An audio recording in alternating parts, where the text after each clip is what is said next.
اللہ اللہ اللہ اللہ اللہ۔ بسم اللہ الرحمن الرحیم۔ سامعین گرامی السلام علیکم ورحمۃ اللہ وبرکاتہ۔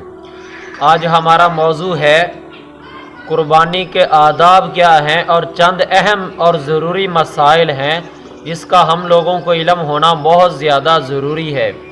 پہلے نمبر پر قربانی کے آداب ہیں کہ قربانی کا جانور خوب صحت مند ہونا چاہیے اور خوبصورت بھی ہو اور جسامت والا بھی ہو، کیونکہ ہم نے اللہ کی راہ میں قربان کرنا ہے، اس لیے اچھا جانور ہو۔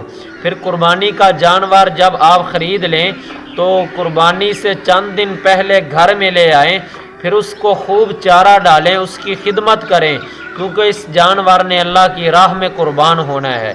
پھر جب بھی قربانی کا جانور کرنا ہے تو اس کے لیے چھری بہت زیادہ تیز ہونی چاہیے تاکہ جانور کو کٹنے کے اندر جانور کو کسی قسم کی تکلیف نہ ہو، بلکہ آسانی کے ساتھ اس کی گردن کٹ جائے۔ اسی طرح اگر ذبح کرنا جانتا ہے اور یہ تجربہ کار ہے تو خود اپنے ہاتھ سے ذبح کرنا بہت ہی زیادہ افضل ہے۔ اسی طرح اگر ذبح کرنا نہیں جانتا تو دوسرے سے جانور کو ذبح کروانا یہ افضل اور بہتر ہے، اور خود وہاں پر موجود ہو قربانی کرنے والا۔ اس طرح قربانی کا ایک ادب یہ ہے کہ قربانی کے جانور کو جب آپ ذبح کر لیں تو فوراً کھال نہیں اتارنی چاہیے، بلکہ اسے ساکن ہونے کا انتظار دیں اور جسم کو ٹھنڈا ہونے کا انتظار کریں، اس کے بعد کھال کو اتارنا چاہیے۔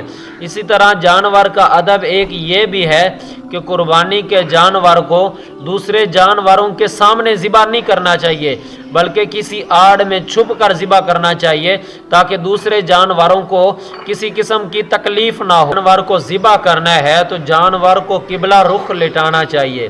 اسی طرح ذبح کرنے والے کو بھی قبلہ رخ ہونا چاہیے۔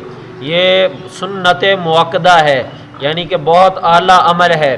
اسی طرح جانور کو ذبح کرنے کے وقت یہ دعا پڑھی جائے: انی وجہت وجہی للذی فطر السماوات والارض حنیفا وما انا من المشرکین قل ان صلاتی ونسکی ومحیای ومماتی للہ رب العالمین۔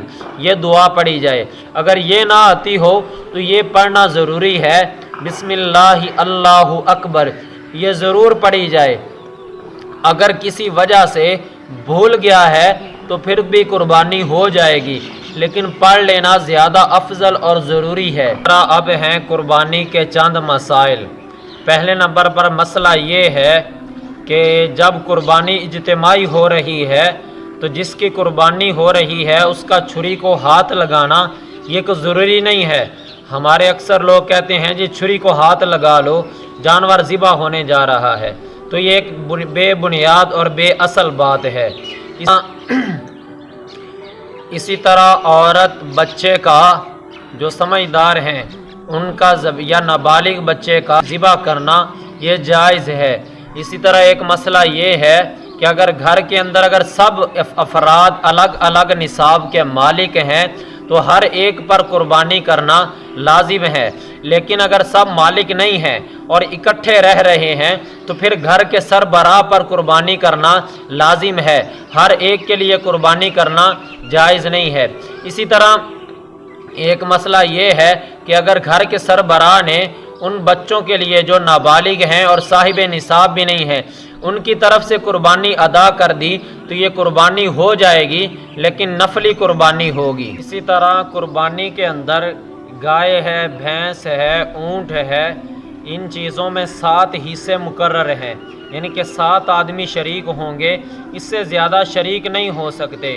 اسی طرح ایک یہ ہے کہ اگر قربانی کے 7 حصوں میں سے کسی آدمی کی یہ نیت ہے کہ میں اس گوشت کو فروخت کروں گا یا گوشت کے کھانے کی نیت رکھی ہوئی ہے، اللہ کی رضا مقصد نہیں ہے، تو ہر ایک کی قربانی ناجائز ہو جائے گی، کیونکہ مکمل جانور اللہ کی راہ میں قبول ہو اور اللہ کی رضا مقصود ہو۔ جب ایک حصے میں خلل آئے گا اس کی وجہ سے پورے جانور میں خلل آ جائے گا۔ اس لیے ہر ایک کو سمجھا دینا چاہیے کہ بھائی اللہ کی رضا کو سامنے رکھتے ہوئے قربانی کریں۔ اسی طرح کسی آدمی پر قربانی کے ابتدائی دنوں میں وہ مالک تھا، قربانی واجب تھی، لیکن کوئی شرط فوت ہوگی، مثلا سارا مال چوری ہو گیا یا ہلاک ہو گیا یا کوئی اور مسئلہ بن گیا، تو پھر اس آدمی پر قربانی واجب نہیں ہوگی بلکہ ساقط ہو جائے گی۔ اس طرح قربانی کی قیمت دینے سے قربانی ادا نہیں ہوتی، بلکہ جس طرح زکوٰۃ دینے سے حج ادا نہیں ہوتا، اسی طرح قربانی کے پیسے کسی کو صدقہ دینے سے قربانی نہیں ہوتی، بلکہ قربانی ادا کرنا لازمی ہے، جانور کو ذبح کرنا لازمی ہے۔ ایک آدمی صاحب نصاب تھا اور اس نے قربانی نہیں کی لیکن قربانی گزر گئی، تو بعد کے اندر اتنی قیمت کا صدقہ کرنا لازمی ہے۔